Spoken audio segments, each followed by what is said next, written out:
시편 42편 6절에서 11절까지 같이 봉독하겠습니다. 내 하나님이여, 내 영혼이 내 속에서 낙심이 되므로 내가 요단 땅과 헤르몬과 미살산에서 주를 기억하나이다. 주의 폭포 소리에 깊은 바다가 서로 부르며 주의 모든 파도와 물결이 나를 휩쓸었나이다. 낮에는 여호와께서 그의 인자하심을 베푸시고 밤에는 그의 찬송이 내게 있어 생명의 하나님께 기도하리로다. 내 반석이신 하나님께 말하기를 어찌하여 나를 잊으셨나이까? 내가 어찌하여 원수의 압제로 말미암아 슬프게 다니나이까 하리로다.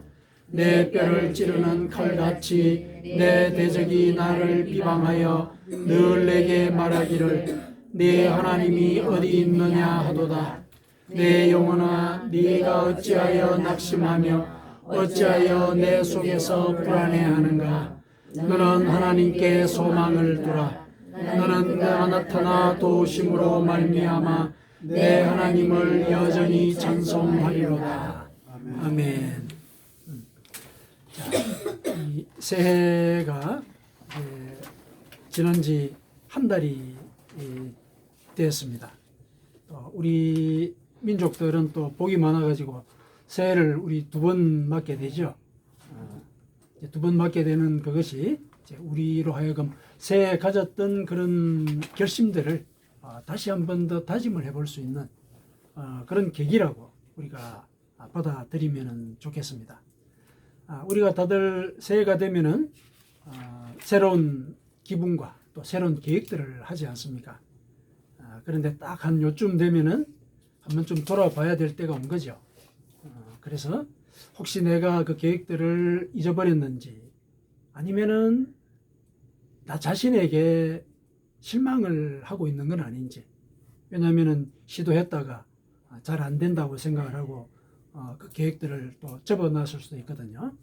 특히 이제 우리 나이 정도 된 이 상황에서 그 새로운 계획이라고 하는 거는 뭐 어떤 새로운 사업을 시작하는 경우들도 있겠지만은 조금 드물겠죠. 그런 경우는 대체로 우리가 새해를 맞아서 우리가 하는 그 계획이라고 하는 거는 아마도 내 습관을 어떻게 하면은 올해는 좀 바꿀 수 있을까? 내 영혼의 상태를 어떻게 하면은 좀 더 성결하게 만들 수 있을까? 아마 이런 것에 대한 고민들이 더 많을 겁니다. 일반적으로.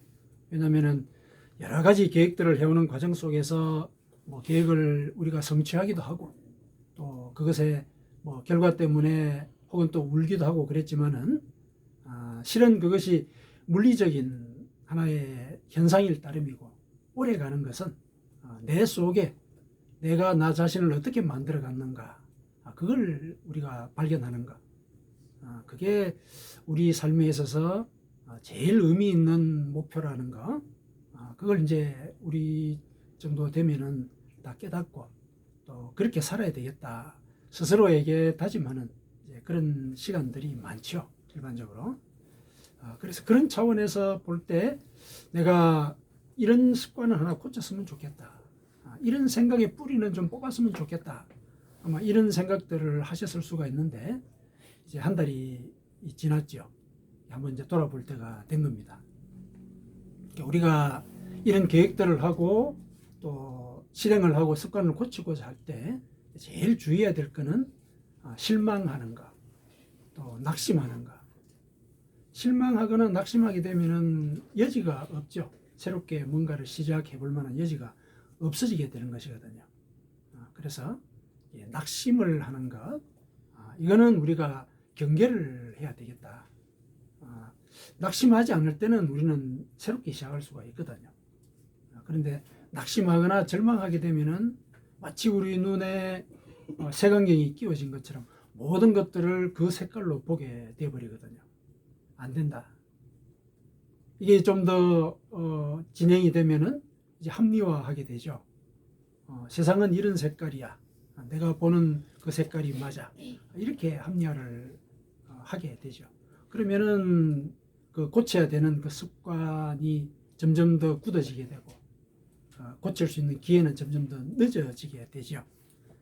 그래서 낙심하는 것, 이거는 우리가 좀 더 경계를 하면서 바라봐야 된다. 낙심이라고 하는 건 내 속에서 벌어지는 일이기 때문에 나 자신을 돌아볼 수 있어야 되는 것이죠. 오늘 본문에 이제 보면은 제일 먼저 시인이 내 하나님이여 내 영혼이 내 속에서 낙심이 되므로 이렇게 먼저 얘기를 하고 있죠. 자기의 영혼이 낙심이 된 것을 이 시인이 먼저 발견을 합니다. 그래서 그 상황에서 이제 하나님께 기도를 하고 있죠.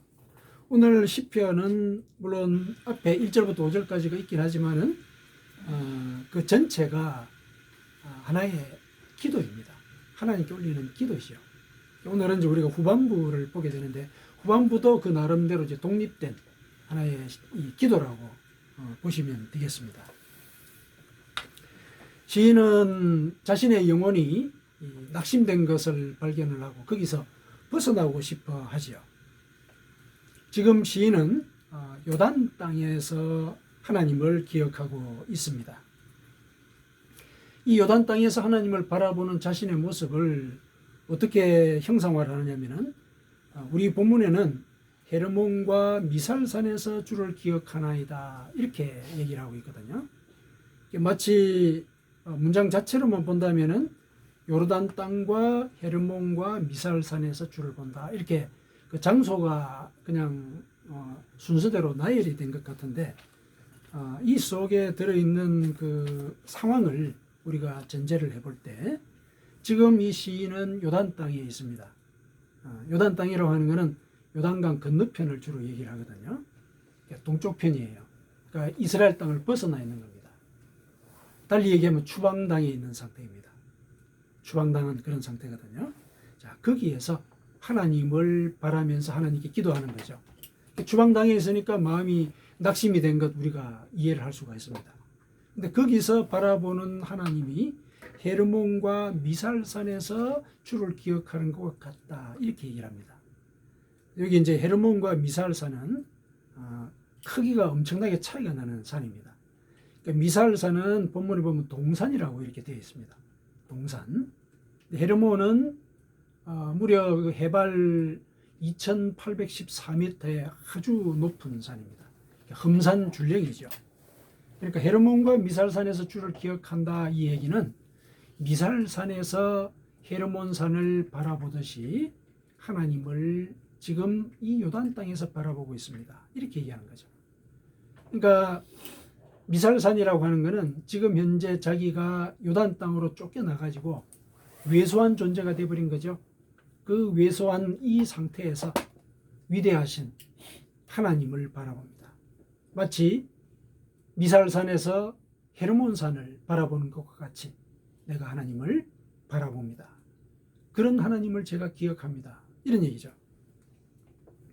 그런 하나님이 나타나셔서 이 대낮에 은혜를 베푸시는 것처럼 모든 사람들이 다 보도록 나를 공경해서 건져 주십시오. 이 기도를 실현하고 있는 것입니다. 그렇게 이제 자기가 하나님께 간구를 하지요. 그 간구의 내용이 이제 이후에 이어서 나오죠. 이제 9절부터 10절까지가 간구의 내용인데 지금 이 시인, 이 화자가 누구냐 이건 이제 분명하게 드러나 있지는 않습니다. 그런데 이 여러 성경학자들 또 이 시가 나온 그 상황 이걸 우리가 살펴볼 때 아마 다윗일 가능성이 있다 이렇게 봅니다. 다윗은 왕이 되기 전에 그 이스라엘의 초대 왕인 사울 왕 때문에 쫓겨다녔죠. 이스라엘 전국 각지를 쫓겨다녔습니다. 요단강 근처에 그 요새 사람들이 살지 않는 동굴 속에 피신하기도 하고 강을 넘어서 이방 민족에게로 들어가서 거기서 살기도 하고 어떤 경우는 자기 목숨을 부지하기 위해서 미친 척하기도 했습니다. 침을 질질 흘리고 막 헛소리를 하고 막 그렇게 해가지고 목숨을 구하는 데 됐었거든요. 참혹한 거죠. 자기 자신을 바라보게 된다면. 왜냐하면 왕이 되겠다고 기름 부음을 받았는데 현실은 이렇게 쫓겨다니는 거예요. 이렇게 쫓겨다니는 거예요. 이제 그런 상황을 볼 때 아마 다윗일 가능성이 있다. 이렇게 이제 볼 수가 있습니다. 요단 땅에서 하나님을 이제 그리는 그런 모습. 또 뭐 혹학자는 이게 왕이 되고 난 이후에 이 다윗은 아들이 쿠데타를 일으키거든요. 나중에 아들이 쿠데타를 일으키 압살롬이라고 하는 아들이 있는데 이 반정을 일으킵니다. 아들이 반정을 일으켰으니까 서로 대놓고 싸울 수가 없어가지고 다윗이 피신을 하거든요. 그 피신하는 가운데 그 옛날에 그 사울 왕의 그 친족들 그리고 사울 왕의 그 권세를 입고 살았던 옛날의 권문세가들 이런 사람들로부터 공격도 받을 뿐만 아니라 엄청난 모욕을 당합니다. 막 흙을 던지고 이러면서 모욕을 당하는 이런 경험도 하거든요. 자, 그런 상황에 처한 다윗일 수도 있다. 분명히 그럴 수가 있습니다. 지금은 자기가 너무너무 왜소해진 이제 그런 상태에 처해 있는 것이기 때문에. 그런데 오늘 본문을 보면은 본문 앞쪽에 보면은 이거는 고라 자손의 시다 이렇게 설명이 되어 있죠. 고라 자손의 시다. 그런데 고라 자손이 어떤 일을 당했는지는 우리가 알지를 못하거든요. 그러나 이 시 속에 나와 있는 내용을 보건대 다윗 왕의 경험일 가능성이 크다. 그렇다면은 이 고라 자손은 어떻게 해석을 해야 되느냐? 아마 이제 다윗이 이렇게 유랑을 할 때 이 고라 자손이 다윗과 함께 그 유랑에 동행을 했거나 또 혹은 다윗 왕의 그와 같은 심정을 듣고 또 다윗 왕의 상황에 감정이입을 해서 이런 시를 썼다. 이렇게 얘기할 수가 있습니다. 그래서 쓴 사람은 고라 자손이 쓰기는 했겠지만은 실은 다윗의 이 속마음 이거를 표현한 것이다. 다윗이 자신의 기도를 올린 것이다. 이렇게 봐도 큰 무리가 없습니다. 네. 자, 이렇게 이 상황이 처해 있는 속에서 다윗이 이제 하나님께 어찌하여 나를 잊으셨나이까 하고 이렇게 간구를 하죠. 간구를 합니다. 이런 간구를 하고 난 뒤에 이제 다윗은 확신을 얻죠. 11절에 보면은 내 영혼아 내가 어찌하여 낙심하며 어찌하여 내 속에서 불안해하는가 이렇게 스스로를 격려하고 위로하죠. 스스로를 격려하고 위로하는 것을 보니까 이제 조금 하나님에 대한 그 낙심의 상태에서 벗어나 있구나, 확신을 회복했구나 이걸 우리가 짐작을 할 수가 있죠. 실제로 앞서 내용을 보니까 다윗은 스스로 자기가 불안해하는 그 모습을 봤고 그 가운데서 하나님이 헤르몬 산과 같으신 분이신 것을 기억을 했죠. 자기의 처지에 더불어서 하나님께서는 헤르몬 산처럼 우리 눈앞에 서 계시고 또 자기를 구원해 주실 것이라는 이런 생각을 갖게 된 것이죠. 자, 그렇게 해서 결국은 너는 하나님께 소망을 두라 이렇게 스스로를 격려를 합니다. 스스로를 격려하면서 나는 그가 나타나 도우신다 하는 걸 믿는다고 이렇게 11절에 얘기를 하고 있죠. 그가 나타나 돕는다라고 얘기하는 이거는 원문에 보면은 내 면전에서 도움을 베푸시는 분이시다. 이런 표현을 이렇게 우리말로 번역을 한 것이거든요. 내 눈앞에서 나를 직접 건져 주실 분이시다. 이런 이제 확신을 갖게 됩니다. 그렇게 해서 내 하나님을 찬양하고자 한다. 이런 말도 이제 표현을 하고 있죠. 여기서 하나님을 내 하나님이다. 이렇게 부른 것으로 봐서는 하나님이 이제 멀리 계신 분이 아니라 바로 내 면전에서 은혜를 베푸시는 나의 하나님, 친밀한 관계를 회복했다는 사실이 내 하나님이라는 그 말 속에 암시가 되어 있습니다. 자, 이렇게 이제 오늘 시편의 내용을 정리를 해볼 수가 있습니다. 오롯이 다윗의 그 현재 상황과 또 그 상황 속에서 하나님께 어떻게 자기의 마음을 토로하고 그 토로하는 가운데 어떻게 확신을 얻게 되었는지 이 전체 내용을 우리가 이 한 편의 시 속에서 확인을 할 수가 있습니다. 자, 오늘 시에서 우리가 이제 특이하다 이렇게 생각해 볼 수 있는 것은 뭐냐면은 시적인 화자인 나하고 그 다음에 낙심에 빠진 나의 영혼이 지금 분리되어 있죠. 분리되어 있습니다. 내가 낙심에 빠진 나의 영혼을 바라보고 있죠. 나와 나의 영혼이 지금 분리되어 있는 그런 상태로 지금 시를 쓰고 있는 것이죠.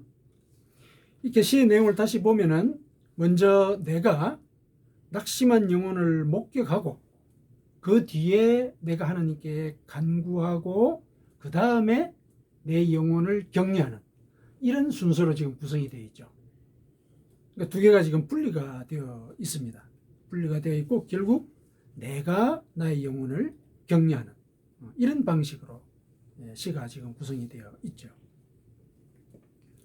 내 영혼이 낙심했는데 어떻게 내가 영향을 받지 않을 수가 있을까? 영혼이라고 하는 것은 우리 전 존재를 통괄하는 그런 어떤 주체라고 우리가 알고 있지 않습니까? 그러면 내 영혼이 낙심했으면 나도 낙심해야 되는 거죠. 근데 여기는 나는 지금 낙심한 상태가 아닙니다. 그럼 이거는 어떻게 이해해야 될까? 그 6절에 보니까 내 영혼이 내 속에서 낙심이 되므로 이렇게 시작을 하고 있죠. 내 영혼이 내 속에서 낙심이 되므로. 그러니까 여기에 이 영혼은 전 존재를 통괄하는 그런 주체가 아니라 마음을, 시인의 마음을 대변하는 그런 어떤 대상으로 전제를 하고 있다라고 하는 거. 그렇게 보면 되겠습니다. 그러니까 내 마음이 낙심하는 거, 그거는 우리 눈으로도 우리를 확인할 수 있는 부분이지 않습니까? 그러니까 지금 여기에 나의 영혼은 모든 걸 통괄하는 주체로서의 영혼이 아니라 내 마음이에요. 내 마음이 지금 낙심에 빠져 있다. 그래서 내가 그 마음을 격려를 하는 겁니다. 뭐냐면은 지금 현재 시인은 자기 자신을 성찰하고 있는 거죠. 그 상황입니다. 그 상황 속에서 자기 자신의 낙심된 상황을 한번 돌아보고 그것을 변개시켜 주실 분이 하나님이시다. 이건 이제 고백하는 것이죠. 그래서 자기를 이제 성찰하는 그 과정이 이 시의 내용으로 표현이 된 것이다. 이렇게 보시면 되겠습니다. 우리가 살다가 보면은 이제 낙심할 일들도 많죠. 낙심할 일들도 많고, 뭐 급박한 일을 당했을 때는 물론이고, 특히 이제 우리 같은 경우는 기도를 오랫동안 했는데 어떤 문제가 해결이 잘 안 된다. 참 낙심하기가 쉽죠. 낙심하기 쉬운 조건입니다. 그런데 그 상황에서 더 견디기 힘든 것은 뭐냐면은 네가 믿는 그 하나님이 어디 계시냐? 네가 믿는 하나님이 어디 계시냐? 오늘 시인도 들었던 그 이야기 있죠. 다른 사람이 그런 얘기를 할 때 참 어렵죠, 마음이. 근데 그 말을 내 마음이 나에게 한다면 그건 참 더 힘든 상황이 벌어지지 않겠습니까? 내가 하나님을 믿지 못하게 되는 상황에 처한 것이니까요. 내가 이제껏 믿음을 갖고 살아왔고 또 기도하면은 하나님께서 내 기도를 들으신다. 이 우리가 배워왔고 또 어떤 경우는 내가 기도를 통해서 어떤 그 제목들을 이루기도 했었습니다. 그런데 왜 이 문제만큼은 도대체 해결이 안 되는 겁니까? 하나님이 어디 계신 겁니까? 네가 믿는 하나님이 어디 있느냐? 자기에게 그 얘기를 묻는다라면은 이거는 바로 낙심으로 가게 될 가능성이 큰 것이죠. 이렇게 자기가 마음이 흔들리게 되면은 하나님께 대한 믿음, 그것도 위태롭게 되겠죠.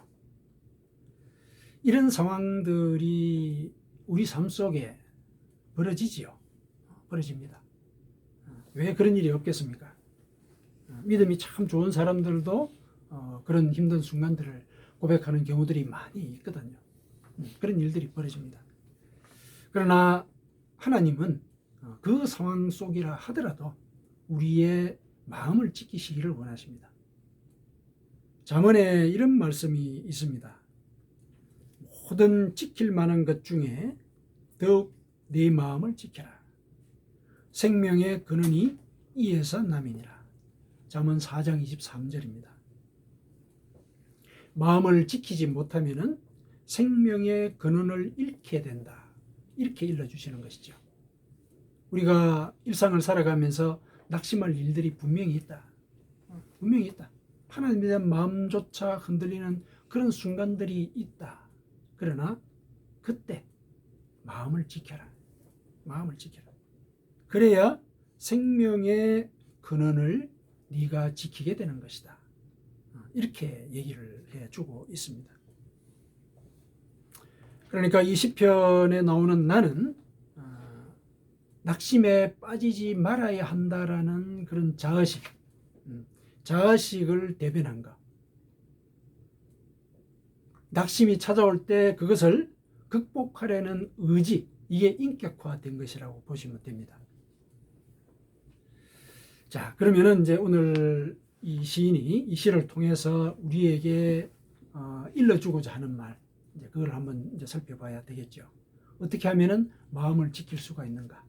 어떻게 하면은 낙심한 영혼을 격려해서 일상을 하나님의 뜻대로 살아갈 수 있게 될 것인가? 자, 첫 번째는 하나님을 기억해야 한다. 기억해야 한다. 이걸 이제 시인은 우리에게 알려주고 있습니다. 본인이 낙심에 빠져본 상태에서 이런 말을 했기 때문에 우리는 그의 경험을 귀담아 들을 필요가 있습니다. 제일 먼저 우리가 마음을 지키기 위해서는 하나님을 기억해야 된다. 하나님은 조그만 산에 비할 바가 아니라 흠산 줄령과 같으신 분이시다. 미살산과 같은 동산은 우리 인생에 있어서 우리 앞길을 막는 장애물을 대변합니다. 그런데 흠산 줄령이라고 하는 것은 장애로 비유되기 어려울 만큼 압도적인 존재감을 갖고 있는 것이죠. 하나님은 인간의 삶에 장애와 같은 조건으로 비교될 것이 아니라 그분의 인자하심은 흠산 줄령과 같이 압도적입니다. 그래서 우리가 하나님의 크심을 바라보게 되면 우리 현실, 내가 당한 그 현실이 작다는 것을 알게 됩니다. 이거는 이제 비유적으로 얘기할 수가 있죠. 지금 미살산과 그 뒤에 헤르몬산이 있습니다. 헤르몬산이 눈에 들어오면은 미살산은 보이지 않습니다. 흠산 줄령, 그 거대하고 웅장한 것을 우리가 바라보게 되면은 작은 미살산은 보이지 않죠. 그러나 반대로 눈앞에 장애 때문에 절망하면, 그러니까 미살산에 우리가 고정을 하면, 시선을 고정하면 그 뒤에 헤르몬산을 못 보는 겁니다. 하나님의 위대한 은혜를 우리는 발견하지 못하게 된다는 것입니다. 그래서 하나님의 크심, 그것을 우리가 기억을 해야 됩니다. 하나님의 크심을 그러면 어떻게 알 수 있습니까? 하나님의 은혜를 한번 생각해 보라는 얘기죠. 내 삶 속에서 하나님께서 나에게 베푸셨던 그 은혜. 나는 기억나는 게 별로 없습니다. 그럴 수가 있죠. 그러나 여러분들이 이 자리에서 예배를 드리는 것, 그 자체가 흠산 줄령과 같은 은혜가 임한 겁니다. 내가 나를 구원할 수 없거든요. 내가 나 자신을 돌아본다, 이거 결정하기도 어렵지만은 실행하기도 어렵습니다. 그러나 우리는 지금 이 자리에 나와서 내가 죄인이라는 사실을 깨닫고 또 듣고 배우기도 하고 또 그 가운데 우리는 또한 기도를 하지 않습니까? 그리고 하나님이라고 하는 그 존재에 대해서 잘은 모르지만은 그래도 믿고자 하는 마음을 갖고 있지 않습니까?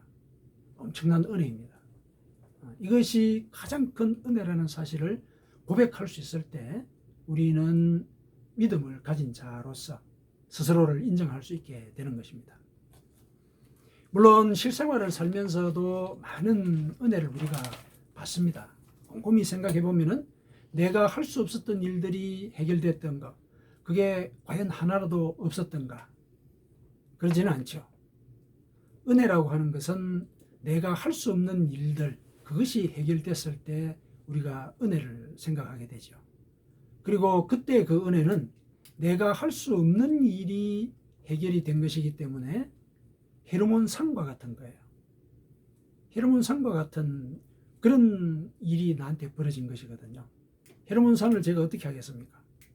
그런데 그게 내 속에 임한 것이나 마찬가지가 바로 내가 할 수 없는 일들, 그게 내 삶 속에서 이루어졌다라는 것, 그렇게 얘기할 수 있는 것입니다.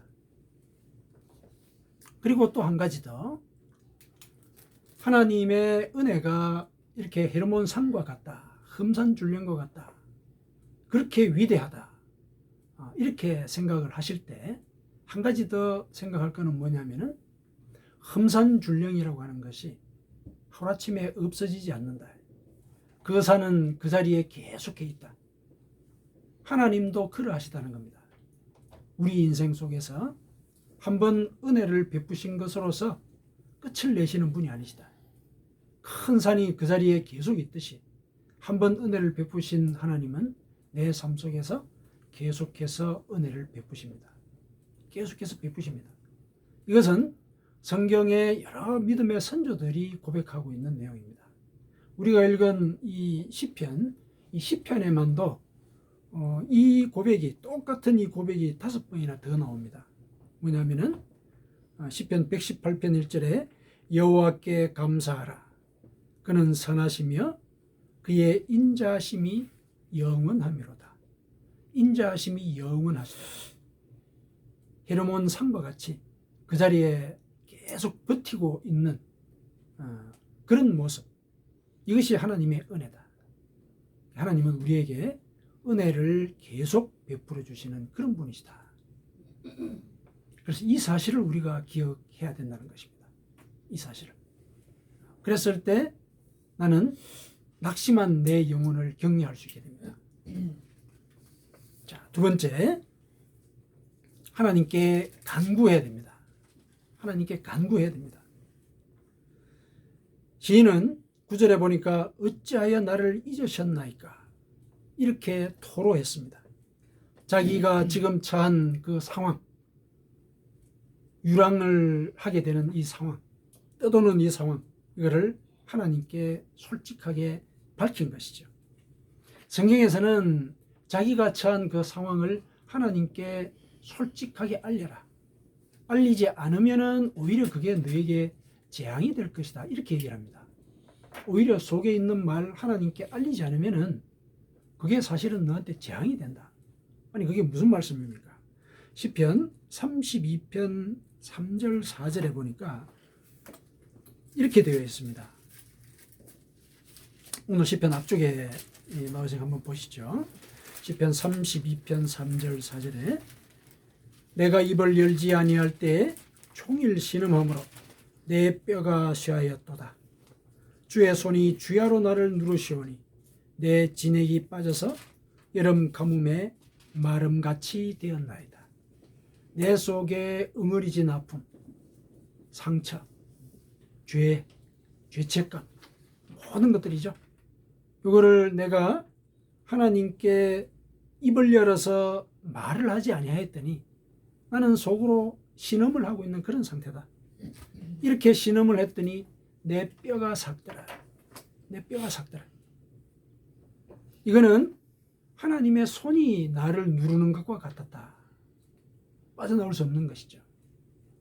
이 고통 속에 내가 있게 된다는 것이죠. 그래서 내 속에 내 심정과 처지가 아프다는 사실, 이거를 하나님께 솔직하게 아뢰라는 얘기입니다. 솔직하게 아뢰라. 나는 이렇게 하나님을 기억하는데 하나님은 왜 저를 잊으셨습니까? 이렇게도 얘기를 하라는 얘기죠. 왜 저를 잊으셨습니까? 이렇게 호소할 것을 성경은 우리에게 일러주고 있습니다. 이렇게 기도를 계속 해 오신 분들도 물론 있으시겠죠. 그런데 이때 또 우리가 좀 마음이 힘들어지는 것은 언제까지 이 기도를 해야 됩니까? 이런 얘기를 할 수 있는 것이죠. 언제까지 제가 이 상황 속에 잊혀진 존재처럼 이렇게 살아가야 합니까? 하나님은 그와 같은 상황도 다 알고 계십니다. 다 알고 계십니다. 그래서 예수님께서는 이렇게 제자들에게 얘기를 했죠. 항상 기도하고 낙심하지 말아라. 누가복음 18장 1절에 항상 기도해라. 그리고 낙심하지 말아라. 낙심하지 말아라. 예수님께서 얘기하셨습니다. 왜 그렇게 얘기하느냐? 너희가 악할지라도 좋은 것을 자식에게 줄 줄 알거든. 하물며 너희 하늘 아버지께서 구하는 자에게 성령을 주지 아니하시겠느냐. 기다리라는 얘기입니다. 우리가 아픔을 가지고 계속 기도를 하면은 하나님께서 궁극에 성령을 우리에게 주신다. 성령이 우리 속에 오시면은 우리 마음속에 낙심이 사라집니다. 하늘의 영이 임했거든요. 낙심이 있을 이유가 없습니다. 아무런 근거가 없어지게 되는 것이죠. 낙심이 사라지게 되니까 뭐든지 우리는 새롭게 시작할 수 있게 됩니다. 하늘의 지혜를 받아서 누릴 수 있게 되지요. 하나님께서 하박국 선지자를 통해서 이렇게 얘기하셨습니다. 하박국 2장 3절에 이 묵시는 정한 때가 있다. 그러니까 하나님의 시간이 있다는 얘기입니다. 우리가 기도하면은 우리는 우리의 시간에 맞춰서 그 기도가 이루어지기를 바라죠. 그래서 이제 낙심하게 되는데 하나님은 기도가 이루어지는 시간은 내가 정한다.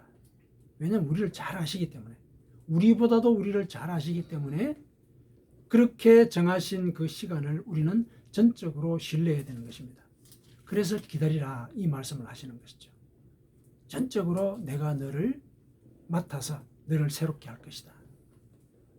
그래서 묵시는 정한 때가 있다. 근데 결코 거짓되지 않다. 비록 더딜지라도 기다려라. 왜냐하면 지체되지 않고 반드시 응할 것이기 때문이다. 하나님이 약속을 하신 내용입니다. 그래서 하나님께서 정하신 때 그때를 기다려야 합니다. 왜? 그때는 반드시 올 것이기 때문입니다. 하나님을 믿는 자, 그분의 말씀을 믿어야 하는 것이죠. 자, 세 번째, 자신을 격려해야 됩니다. 자신을 격려해야 되죠. 낙심이 닥칠 때 그 낙심을 허용하는 것은 바로 자기 자신이죠. 자기 자신이 자기를 격려하지 못하면은 자기가 낙심의 제물이 되는 것을 자기 눈으로 보게 됩니다. 지금 시인이 보고 있는 것이죠. 그래서 결국 앞서 얘기한 대로 하나님의 은혜를 자기 자신이 기억하고 또 하나님께 속에 있는 내용을 다 토로하는 것, 이것도 결국 자기 자신이거든요. 그와 같은 행위들이 결국은 자기 자신을 격려하는 그런 역할을 하게 됩니다. 그래서 결국 그와 같은 기억과 그와 같은 간구를 통해서 자기 자신에게 어찌하여 내 속에서 불안해하느냐. 불안해하지 마라. 불안해하지 마라. 너는 하나님께 소망을 둬라. 스스로에게 이렇게 격려를 할 필요가 있는 것입니다. 그러면은 무슨 말로 격려를 합니까? 내가 내 자신을 격려해야 된다 그러는데 무슨 말로 격려합니까? 그렇죠. 대개는 스스로를 격려를 할 때 자기의 경험, 자기의 교육받은 내용, 또 어디서 이제 들은 내용들, 이런 것들을 갖고 자기를 격려하지요. 물론 그런 것들이 상황에 맞으면은 자기의 힘을 주기는 합니다. 근데 하나님을 믿는 자, 우리가 우리 자신을 격려하고자 할 때 그럼 무슨 말로 격려를 할 것인가? 무슨 말로 해야 될 것 같습니까? 무슨 말로? 하나님의 말씀으로 우리를 격려해야죠. 내가 지금 낙심에 빠졌는데 이 낙심에서 나를 건져 올리려면 하나님의 말씀밖에는 그게 없습니다. 내 스스로 나를 격려하는 것 한계가 있는 것이죠. 왜냐하면 내가 상황을 바꾸지 못하니까. 그렇다면 상황을 바꿔주실 수 있는 그분이 하신 말씀, 그 말씀으로 나를 격려해야 되는 것입니다. 그 말씀이 뭡니까? 성경 말씀입니다. 성경 말씀. 그래서 우리가 늘 성경을 읽읍시다. 이렇게 얘기하는 것이죠. 성경을 읽으면서 하나님이 믿음의 조상에게 일러줬던 그 말들, 그게 내가 나한테 그 말을 적용을 하면은 그 말은 내가 내 귀에 들려지게 만드는 하나님의 말씀이에요. 그래서 우리가 성경 말씀을 묵상하고 또 묵상한 대로 말씀에 기반해서 기도하고 또 말씀대로 하나님 이렇게 말씀하지 않으셨습니까? 하고 하나님께 예를 들면은 때를 쓸 수도 있는 거죠. 왜냐하면 하나님이 그렇게 말씀하지 않으셨습니까? 이렇게 이해할 수 있는 것이거든요. 그래서 하나님의 말씀으로 자기를 격려하는 것. 자, 이렇게 우리는 세 가지 이런 방법을 통해서 자기 자신을 낙심으로 구할 수 있어야 되겠다. 자기 마음을 지키는 방법이 필요하다는 얘기입니다. 자기 마음을 지키는 것. 이렇게 해서 우리가 내 마음을 지킬 때 하나님은 내 반석이 되십니다. 나의 반석이 되십니다. 9절에 내 반석이신 하나님께 이렇게 얘기를 하고 있죠. 이 시인은 지금 낙심에 빠진 자는 아니잖아요. 영원히 낙심에 빠졌으니까. 그러니까 이 시인은 하나님이 나의 반석이십니다. 이렇게 얘기를 하죠. 그래서 이렇게 신실하신 하나님 다시 한번 확인하게 되고, 그래서 이 신실하신 하나님은 결국 11절의 끝부분에 가면은 내 하나님, 당신의 하나님이 아니라 내 하나님, 나와 친밀한 그런 관계를 재확인해 주시는, 그래서 내 기도를 들어주시는 하나님, 내 면전에서 은혜를 베푸시는 하나님, 그걸 이제 확인할 수 있게 되는 것입니다. 사랑하는 성도 여러분, 하나님 앞에서 우리의 마음을 지키도록 하십시다. 마음을 지키는 방법은 하나님의 은혜를 기억하는 것입니다. 그 은혜는 계속 이어서 베풀어집니다. 그리고 하나님께 간구하십시다. 내 속에 들어있는 응어리진 것들 하나님께 다 토해내십시다. 하나님은 그렇게 하라고 얘기하십니다. 그렇게 하지 않을 때 내 뼈가 사갔다. 그렇게 얘기를 하시죠. 그 다음에 하나님의 말씀으로 스스로를 격려하십시다. 그때 우리는 하나님 앞에서 우리의 마음을 지킬 수가 있게 됩니다. 이렇게 되면은 우리 삶 속에서 중증인 그런 절망뿐만 아니라 인생을 이제는 그러려니 하면서 이렇게 어떤 일이 오더라도 크게 요동하지 않는, 실은 그게 달관한 것이 아니라 경증 절망이거든요. 경증 절망, 습관적인 절망이죠. 그런 것들이 이것도 이겨낼 수 있게 됩니다. 이렇게 우리의 마음을 지켜가고자 우리가 노력을 할 때 우리는 하나님께 소망을 둔 자, 그래서 내 하나님을 경험하는 자로서 우리가 살아갈 수 있게 되는 것입니다. 비록 상황이 어렵다 하더라도 내 하나님을 여전히 찬송하리로다, 이런 고백을 하는 그런 삶을 살아가시기를 축원합니다. 아멘.